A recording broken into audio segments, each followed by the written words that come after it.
born in a large southern sanatorium. This one has beds for 500 patients. Altogether, there are now 90,000 such beds available. Rest and more rest.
On March 19, 2012, we traveled to Louisville, Kentucky to investigate one of the most haunted places in the world, the Waverly Hills Sanatorium.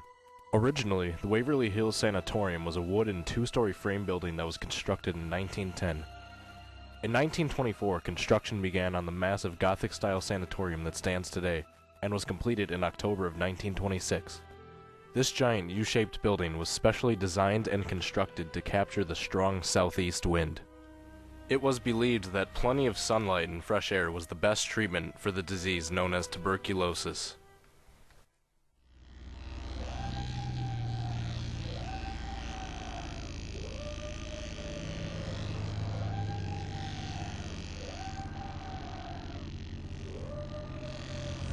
Here's the chest picture of a young athlete. The trained eye of the physician sees the damage already done by tuberculosis. The death rate has gone down, true, but 70,000 tuberculosis victims still march to their graves each year, and many more are disabled. Our investigation began with a tour of the building's hotspots by Josh, a Waverly Hills tour guide. Alright guys, this area right here is the old electroshock therapy area.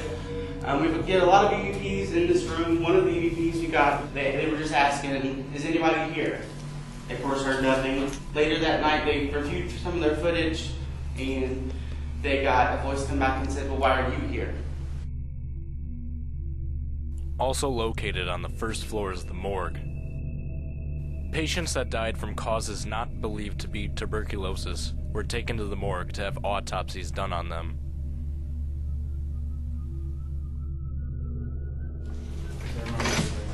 Like most people neglect this room, they're like, oh, it's just cafeteria, it's just where they ate. There's really nothing that can happen here. But I've had more stuff happen to me in this room than I have throughout the whole building. A lot of times, like, we'll ask, like, can you tap a window if you're here? And, like, we have a lot of them. One night, I had some of them tap every single window all the way down and then go all the way back. Alright guys, this area you're standing in now is just the solarium. The beds we pushed out here and the patients be out here for up to 16 hours a day.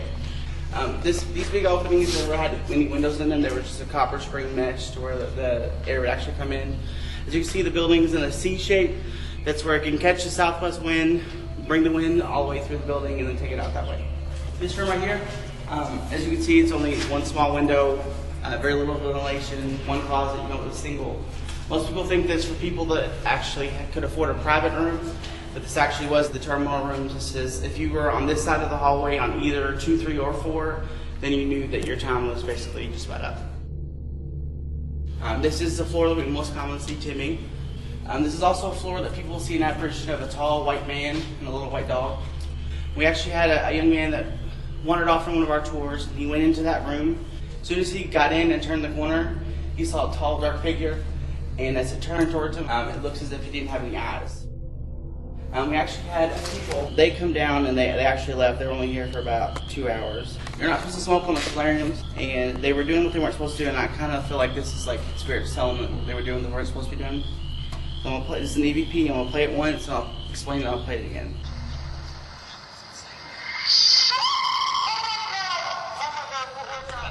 Okay, when you hear, oh my God, that's when the real person starts. All that before is not.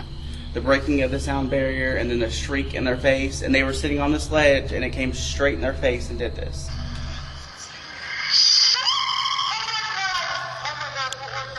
I think it was kind of like telling on us, like it wanted us to know we were doing what we weren't supposed to be doing. Alright guys, this is the 4th floor. 2 things that frequent on this floor is one is the crawler, which it's usually on the wall and it comes down and then it comes towards you, but usually when it gets about 2 feet away from you, it dissipates, it's gone.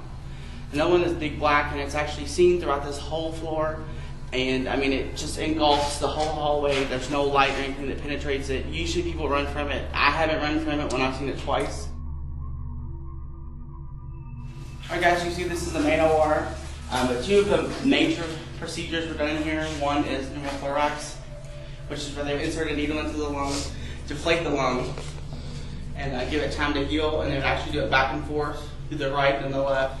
Another one is thoracolplasty, which is where they would cut you from the base of your neck all the way down your back, around both sides of you, opening you up like a door and sawing out up to 7 ribs. And there was only 5% survival rate, and if you did make it, if you were the lucky 5%, you were in this angle for the rest of your life. My thoughts is that's kind of like what the crawler is. You know, he didn't have anything to support himself, so he's in that position the rest of his life. Alright guys, you see this is the 5th floor. This is 502. There was a nurse that was found hanging outside of this room, around this area. She was pregnant by a married doctor on the hill. Of course, in the 20s, this is a no-no. Said she tried to perform the abortion herself. She aborted the baby. The reason we know that it was in this room is because it was found on the 5th floor well system on the property.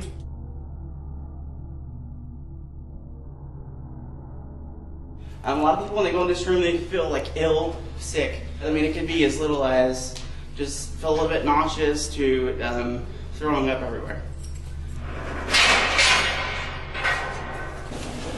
Guys, the body chute is over 500 feet down. There was a cart that was used to transport the bodies down the slab portion, and then the person that was taking them down actually walked down the steps. Originally built to transport supplies and as an employee passageway, this 500-foot-long underground tunnel was used to transport bodies of the deceased out of the eyes of the patients, not to deteriorate morale. With our tour of the building complete, we set up base in the north wing of the 2nd floor and began our investigation of the Waverly Hills Sanatorium. Because this was such a large location, we devised a system splitting our team up into 3 groups, giving each group a chance to investigate each area at least once, also keeping at least 1 floor in between each group to minimize audio interference. With Dan and myself being Group 1, we wasted no time and started investigating the 1st floor. Starting the recording of Group 1 on the 1st floor at Waverly Hills Sanatorium. With numerous reports of activity, Dan and I decided to first investigate the morgue. You want to do this by yourself?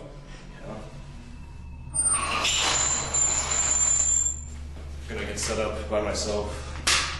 We believe that spirits feel less intimidated communicating with us when faced with Dan or myself individually, as opposed to if we were both together.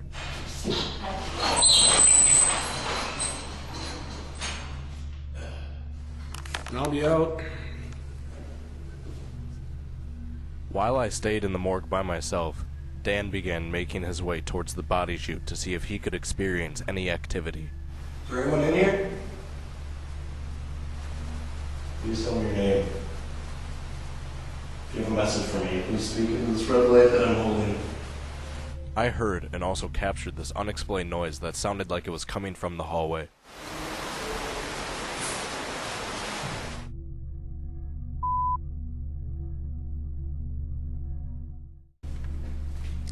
Well, this is actually the way to the body chute, which I think is still open. I'm not going to go in right now, but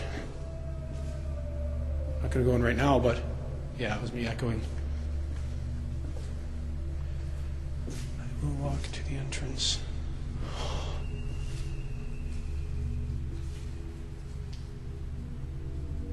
Anybody down here?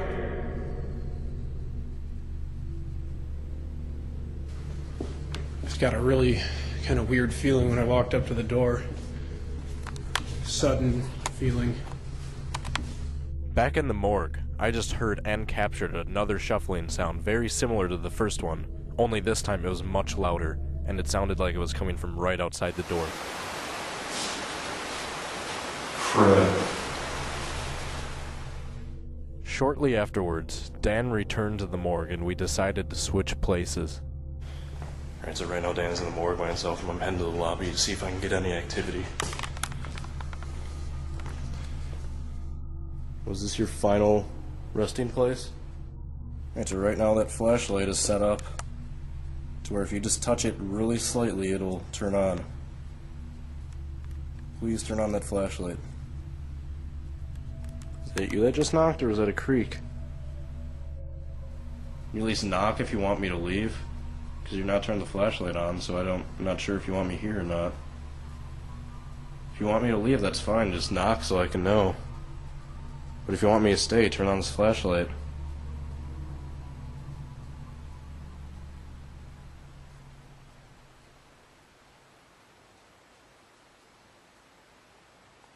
Was that a knock? I have no idea what that was. I think that might have been Dan. Gonna go check. Oh, sorry. The flashlight just went on. Alright, so you want me to stay? This flashlight was set up with the end partially unscrewed to where it would go on only if you physically touched the end. And with myself being the only person in the area and remaining completely still, the flashlight turned on by itself. Back in the morgue, Dan's digital voice recorder just captured an intelligent response to a question he asked out loud, wondering what a buzzing sound he heard was. What the hell was that? Probably an insect or buzzing. Guess what? Flashlight turned on by itself. That one? Yep. With Dan hoping to witness the phenomena that I just witnessed, we set the flashlight up again. If there's anyone in here, can you please turn that flashlight on by tapping it? Or you could move one of these body tables. Do something to make us know you're here. Please turn that flashlight on. Just by tapping it, that's all you have to do. Just a little tiny bit. Try it. As hard as you can.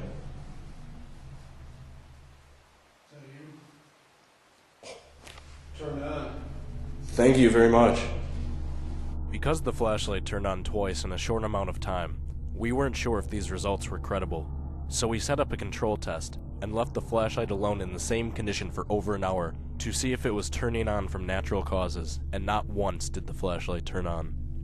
With our hour on the first floor complete, it was time for us to move on to the second floor. We're on the second floor now, until 11.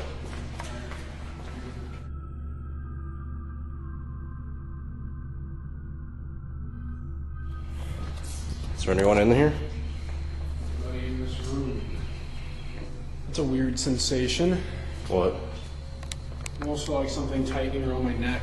Really? A little bit. I've never felt this before.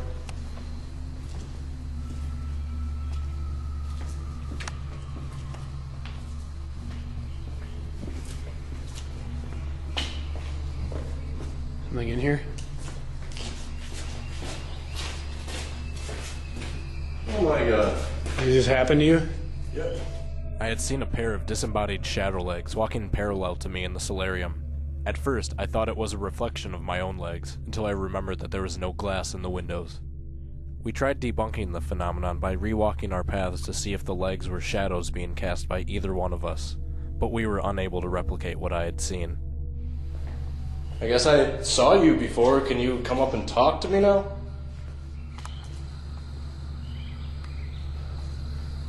Did the fresh air help you? Please make your presence known to us.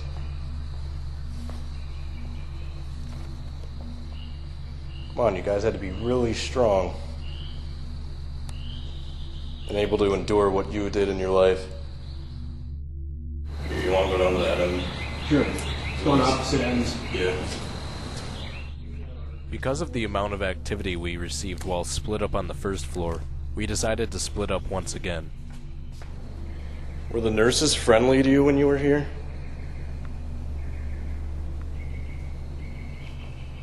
Do you remember how old you were when you passed away? How many people that you knew personally did you know that passed away? Sort of tapping, come out of here. Who's in here? Sort of tapping noise, come out of here.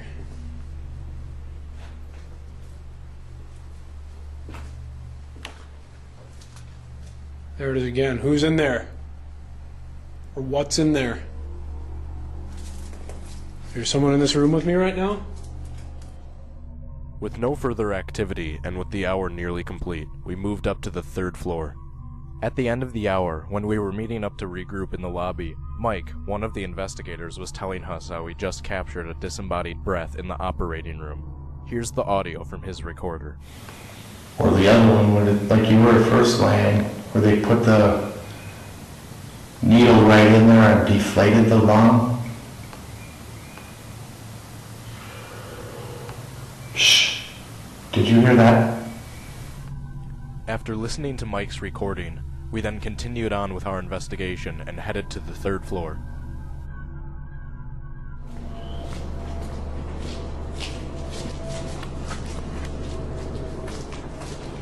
Want to try something? Alright, gonna throw this rock down the hallway. If you want to, you can throw it back.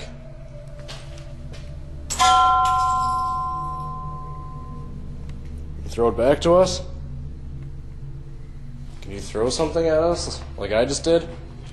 There's not much weight in front of the camera. Okay.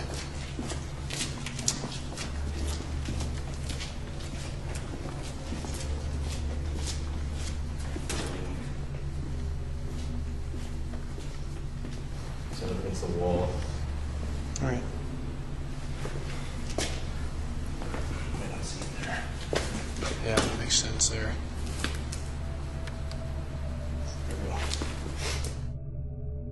We set the ball in front of the DVR camera and left the area in hopes of capturing any anomalies, and at 11:56, we captured this.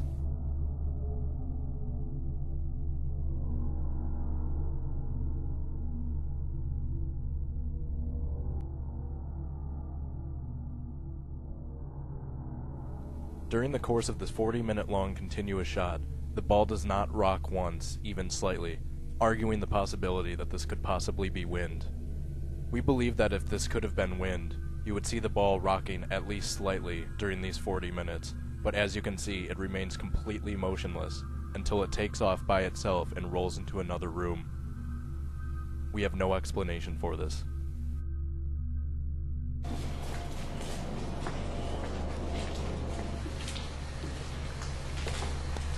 When they brought you onto this floor, did you know you were going to die?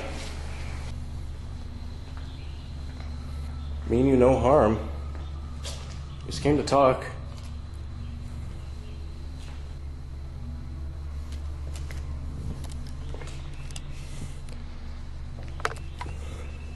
I bet everyone asks this out of you. When reviewing the following clip, we noticed a strange humanoid-like shape in the far end of the hallway on the right side of the doorway. As the camera pans left, it almost seems to move at the same time. As we zoomed in, we weren't sure if the movement was coming from the figure itself or an optical illusion caused from the camera. When researching online, we found this photograph that shows a similar figure in what appears to be the exact same spot. When studying the two photographs side by side, we eventually noticed that it was the same figure in the exact same spot. This discovery led us to two possible conclusions. Either we, and whomever captured this other photograph, captured a similar figure in the exact same spot, or we both mistook the same pattern on the wall for being a possible paranormal anomaly. Because of time constraint, we decided it would be easiest for each group to visit each floor at least once by combining floors 4 and 5 into the same hour.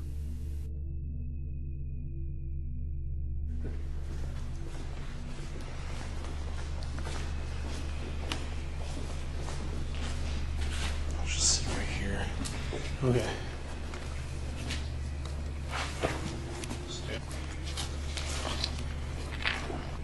Is who everybody refers to as the creeper a lung or a rib removal patient? I could have swore I just saw something move across the ceiling, like just in the corner. No, with my eyes. Was that you, creeper? Are you up here with us? So I want you now to come over by where we are and show us you're here. I'm reasonably sure I saw something that might be you on the ceiling up there earlier. Who's down this hall? Hearing something down that hall. You should know. Come with me. I'm going to check out these noises I keep hearing down this hall, because they're getting harder and harder to ignore. Unable to locate the source of the noises Dan was hearing, we moved our investigation to the operating room. Alright, so right now we're in the operating room, trying to see if we can catch any activity. If there's anyone in here, can you please move this ball for us? Friend Mike heard you before, and he heard you breathing right up here. Make a noise for us too. Were you conscious when they removed your ribs? Did they use anesthesia? Anesthetic? Receiving no activity in the operating room, we moved upstairs and spent the remainder of the hour on the 5th floor. Alright, so right now we're heading to room 502, where the nurse supposedly hung herself to see if we can capture any activity. No one blames you for anything that happened. Everyone makes mistakes. You don't have to feel guilty about anything.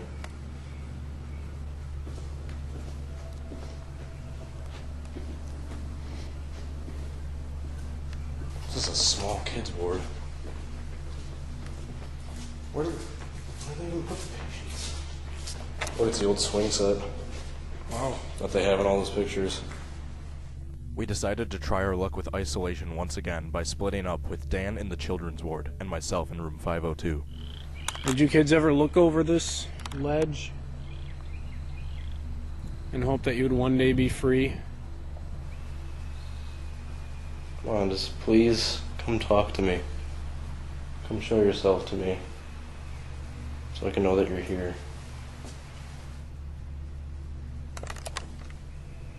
Thought I just heard footsteps out here.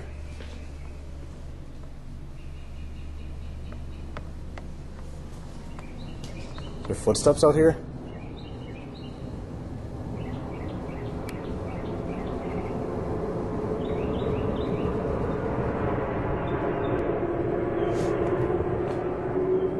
With the hour complete, Dan and I met back together for one final view of Louisville from the top of the sanatorium. After an hour-long break in the base, we regrouped our equipment and made our way towards our final destination, the body chute. Well, now we make our way into the body chute. Quite possibly the most notorious haunted area in the world. You know, I never usually freak out about too many things, but I'm actually pretty scared for this.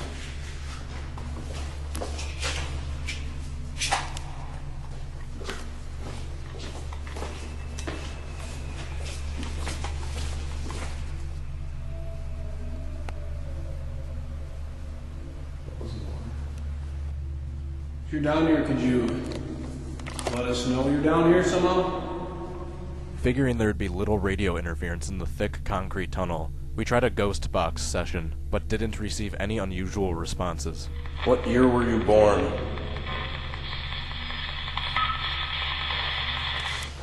So, making the way through the body chute by myself right now.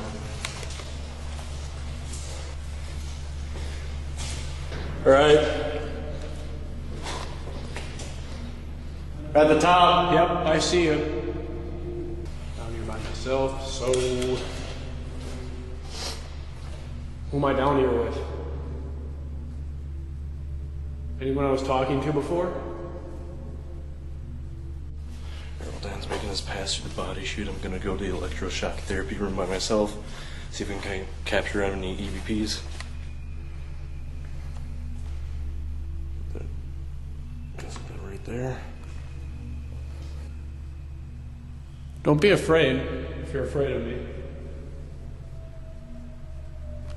If there's anything you want to say to me, please do so. Receiving no responses in the electroshock therapy room, I went back to the body chute, and Dan and I decided to try the flashlight experiment one more time. Alright, that's the closest it's gonna get. If it works with this one, it's foolproof though. Alright. Who's ever down here, nudge that light a little bit and it'll probably turn on if you want. Just nudge that light a little, like that. Use what energy I have left to make that go on. All I have to do is hit the back of that. So use all your energy. You're doing 1, 2, 3.